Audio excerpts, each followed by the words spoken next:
সন্তান চায় কার কাছে? দলিল আয়াত রব্বি হাবলি মিনাস সালিহিন।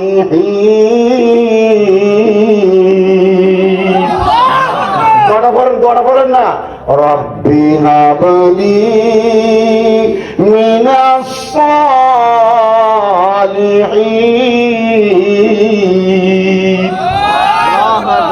ইব্রাহিম নবীর দোয়া শিক্ষা দেওয়া গেছে, আল্লাহ আমার নেক সন্তান দান করো। কি সন্তান?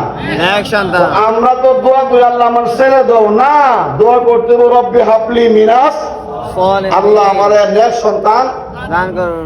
এক লোক দিয়া কম রে আল্লাহর ওলি হাসান বসরি আমার সন্তান হয় না, দোয়া করেন। তিনি ওষুধ দিলেন, প্রেসক্রিপশন দিলেন, ইস্তাগফিরু রব্বাকুম, ইস্তিগফার করো, সন্তান হইব। সুবহানাল্লাহ, সুবহানাল্লাহ। আরেকজন আসছে, আসিয়া বলতেছে, গো আল্লাহর ওলি দীর্ঘদিন ধরে বৃষ্টি হচ্ছে না, অনাবৃষ্টি, যার কারণে জমিন গোলাম হয়ে চারখার হয়ে যাচ্ছে, পশু পাখিরাও বড় কষ্টের মধ্যে আছে, আমাদের গবাদি পশুরাও বড় কষ্টের মধ্যে আছে। আল্লাহর ওলি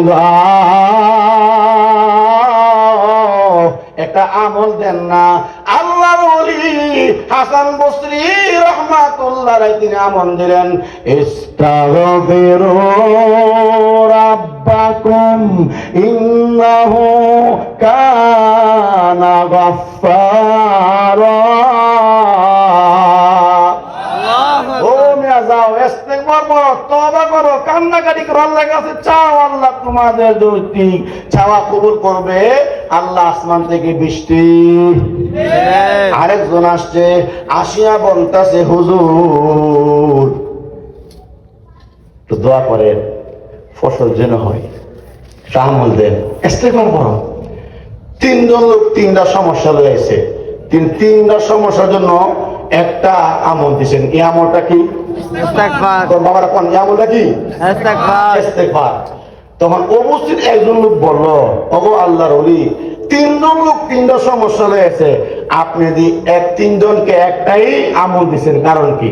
তখন তিনি আয়াত তেলাওয়াত করছে, ফাকুল তুস্তাগফিরু রাব্বাকুম ইন্নাহু কানা গাফফারা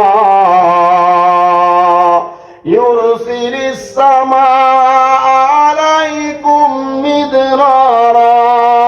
ইস্তিগফার করো, আল্লাহর কাছে তওবা করো, আল্লাহর কাছে ক্ষমা চাও। ইন্নাহু কানা গাফফারা, নিশ্চয় আমার আল্লাহ গাফফারা, অধিক অধিক অধিক অধিক পরিমাণে মাফ যিনি করেন, তিনি হলো গাফফার।